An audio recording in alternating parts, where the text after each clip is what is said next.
Et bienvenue à ce cours sur le rapport entre la technologie et les relations internationales.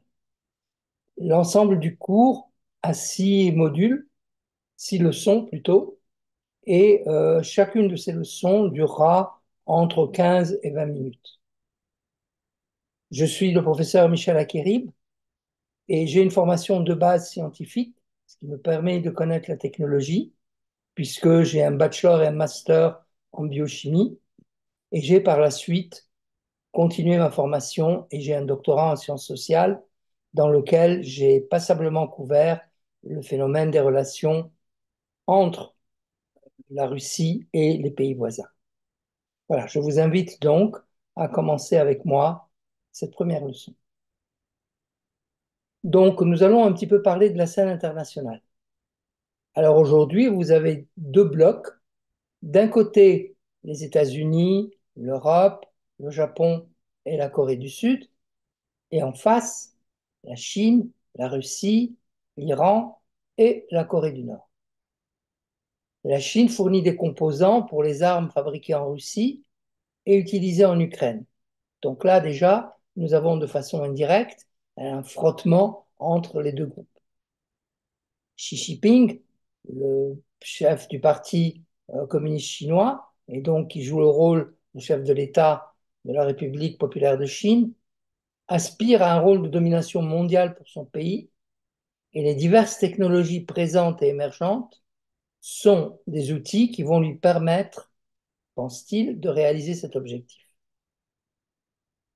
Tout comme les subventions aux entreprises exportatrices chinoises qui provoquent du chômage en Europe, puisque, à l'inverse, l'Europe ferme ses usines pour pouvoir acheter en Chine à des prix plus bas. Et la même chose aux États-Unis, donc les industriels américains ferment leurs usines.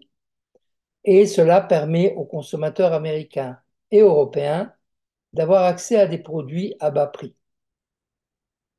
On assiste donc à un mouvement économique qui est essentiellement basé sur la baisse des prix en général, car ils sont fabriqués par des industries à bas coût dans des pays autres que les États-Unis et l'Europe, essentiellement en Asie et plus particulièrement en Chine.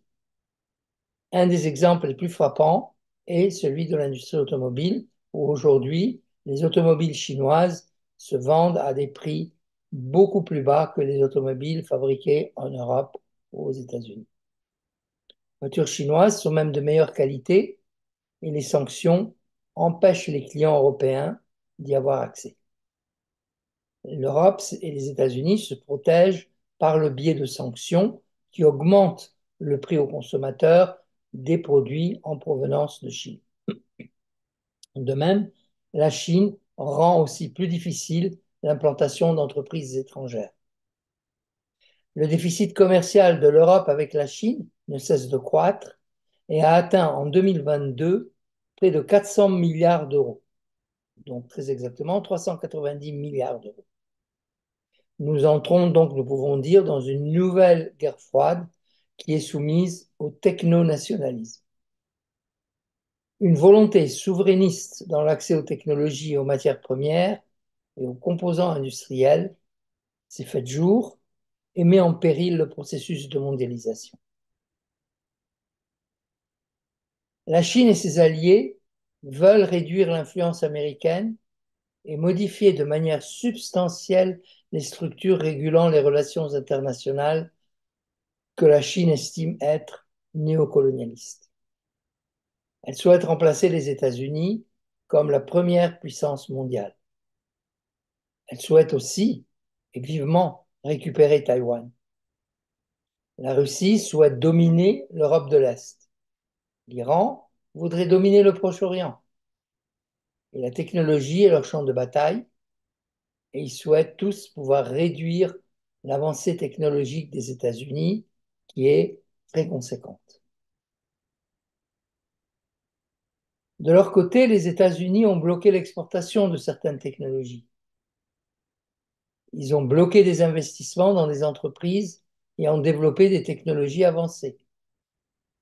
Les États-Unis ont émis des doutes quant à la nature du virus responsable du Covid suggérant que, bien que relâchée probablement accidentellement d'un laboratoire chinois, elle montrerait la recherche sur l'activation de certains virus pouvant mener à une nouvelle pandémie. Favorise le développement du Mexique comme source de travail bon marché, car le Mexique est très proche des États-Unis, ils ont une frontière commune, et donc les États-Unis souhaiteraient que le Mexique, petit à petit, prenne la part de la position de la Chine, remplace la Chine dans sa position comme première usine mondiale, comme premier fournisseur de produits à faible coût. La Chine, de son côté, a doublé son arsenal nucléaire depuis 2020, tout en augmentant aussi ses forces conventionnelles. Elle commet un génocide et menace de guerre plusieurs États, dont justement Taïwan. Au niveau des matières premières, la Chine a une position importante dans ce domaine, ainsi que dans les matières premières ayant subi une première transformation. Elle est par exemple le premier transformateur du cuivre. Aujourd'hui, le cuivre paraît avoir un essor considérable au fur et à mesure qu'avec la décarbonisation, on passe au tout électrique et le cuivre est bien entendu très présent dans tous les systèmes électriques. La Chine est aussi le principal producteur de terres rares. Une entreprise chinoise, CMOC, est devenue le premier producteur mondial de cobalt. Et un groupe chinois va ouvrir la plus grande mine de fer en Guinée. La Chine investit massivement dans les infrastructures telles que les aéroports, les ports, les câbles sous-marins, qui tous lui permettent de collecter d'importantes quantités de données. Elle peut ainsi menacer les flux commerciaux mondiaux. L'eau, l'électricité et le transport sont associés les uns aux autres et une rupture dans l'un de ces facteurs entraîne la rupture de l'ensemble. La Chine a très probablement accès aux technologies des entreprises étrangères installées dans le pays. Elle permet aux entreprises locales de copier les noms de marques et l'Union européenne a de son côté introduit des réglementations pour empêcher les subventions de pays tiers soupçonnés de créer une concurrence déloyale. Donc on voit que la technologie a été l'un des principaux moteurs des mutations passées et est au cœur des mutations présentes et futures. La technologie a permis à l'humanité de se développer et de se protéger de diverses menaces, naturelles ou pas. Elle a permis à certains États de devenir des États puissants et cela devra être aussi le cas dans l'avenir. La technologie est au cœur de la prospérité américaine. Et donc, le XXIe siècle verra des mutations encore plus profondes que celles du passé. Elle inclura sans doute même des mutations possibles de l'espèce humaine. La technologie modifie profondément aujourd'hui la manière dont les États interagissent, que ce soit en coopérant ou en concurrence les uns avec les autres. Par la création de monnaies virtuelles, elle menace le système financier mondial et permet à certains États d'exclure leurs rivaux du système international des paiements. Les États sont aujourd'hui en concurrence pour la maîtrise des technologies émergentes, c'est-à-dire les nouvelles technologies. Les pays produisant des progrès technologiques développent de la richesse et atteignent un leadership mondial, particulièrement en situation de compétition. Elles permettent, avec cette technologie, de mettre en place des systèmes de défense importants. Si on fait un petit historique, on peut voir qu'il y a eu des technologies majeures du passé. Par exemple, le ciment, dans une forme primitive, bien entendu, qui a été inventé il y a environ 3000 ans, pense-t-on, a permis la construction de villes. La roue a permis aux moulins à eau et les moulins à vent de préserver une grande partie des récoltes qui étaient avant mangées par les rats et autres pestes. Le développement de la poudre a permis la colonisation d'une grande partie de la planète par les Européens.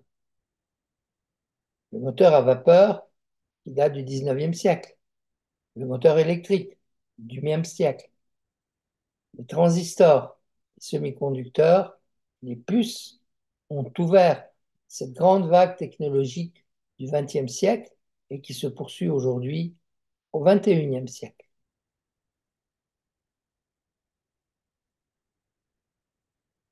Alors, les nouvelles technologies ont un impact massif tant sur les activités agricoles qu'industrielles et de services. Et bien sûr, sur les échanges commerciaux et sur les relations internationales. Elles creusent le fossé entre les pays riches et les pays pauvres. Rien ne sera plus comme avant, mais il devient plus difficile que jamais de prédire l'avenir. Alors, certains États recherchent une suprématie technologique globale. Aujourd'hui, c'est les États-Unis qui assument cette position, mais la Chine se pose en contrepartie et défie le leadership technologique des États-Unis. Ce qui amène les États-Unis à protéger non seulement les technologies critiques, mais qui étendent leur effort plus largement, même sur des technologies moyennes. Donc cela inclut l'accès au cloud, le développement de technologies pour l'industrie automobile, les semi-conducteurs et même la plateforme TikTok. Les États-Unis, le Congrès américain, souhaite que la Chine soit vende à des capitaux américains la technologie TikTok, excusez-moi, soit le Congrès américain pourrait fermer l'accès à TikTok aux États-Unis. Les États-Unis ont aussi introduit des sanctions telles que des barrières douanières et des restrictions sur les investissements et pour des entreprises étrangères, l'accès au marché des capitaux américains, qui est bien entendu le plus grand marché des capitaux au monde. Les États-Unis font pression sur leurs alliés afin qu'ils suivent la même politique, les obligeant ainsi à faire des choix de politique étrangère qu'ils ne feraient probablement pas autrement. Ainsi, Microsoft a décidé de fortement réduire sa présence en Chine. Voilà. Je vous remercie d'avoir suivi ce cours et je vous retrouve pour le prochain cours.